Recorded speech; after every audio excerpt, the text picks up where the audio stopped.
join our analyst, Victor Ofili, who is a research analyst at Cowrie Asset Management, now for some perspectives on all of those numbers at the debt market and the equities market.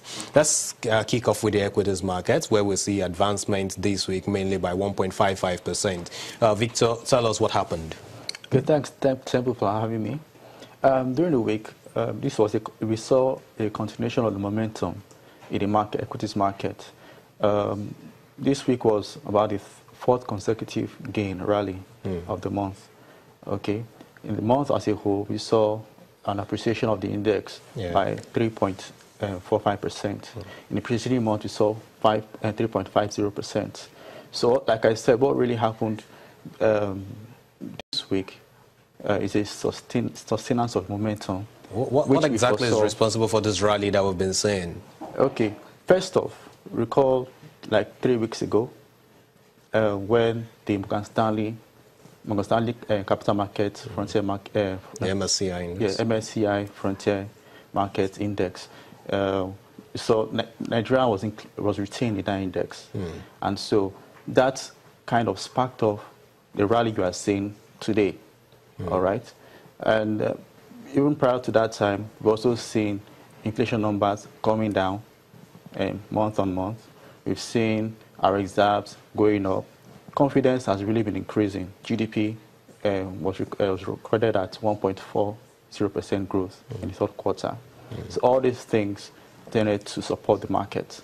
So that means we are having more foreign investors, just like the data that came in from the NBS this week shows. So what sectors are these FPIs, so to say, going to more? Okay, judging by the November's data in terms of Naira votes, we saw consumer goods go up about 30% of total Naira votes. We saw the banking index, banking stocks getting around 24% of total Naira votes, while the industrials got about 23% of total Naira votes. So these were the focus of foreign investors. These major sectors. But why would that be? Like we've seen from macroeconomic indicators, the banking, GDP has really rallied. Consumer goods have been doing well. Okay, because the economy has come out of recession right now. We've seen expansion. Okay, we've seen demand. For consumer goods, there's so more whatever goes to the real sector more is where the more reflect in the market. But how come we didn't have so much of reaction to the earnings that came in? I mean, quite a number of those earnings were also impressive. Yeah, it's true, but I think you saw the market also competing with the fixed income segment as well. Okay, where we saw yields as ranging between 15 to 19%. All right, and treasury bills were still attractive as at the time the results of these companies were being released.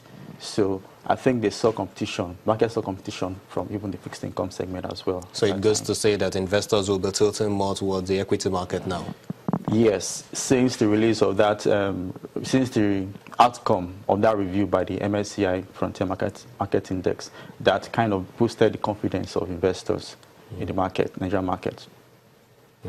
Okay, so at Cowrie Assets, what do you people make of the events we saw this week regarding the auctions of the CBN and the Treasury bills market, where the stop rates also declined? Yeah, it's pretty much in line with our expectations. Recall, inflation numbers have been dropping from the highest, from the peak of about 18.7% in January. It has dropped down to 15.9% in October.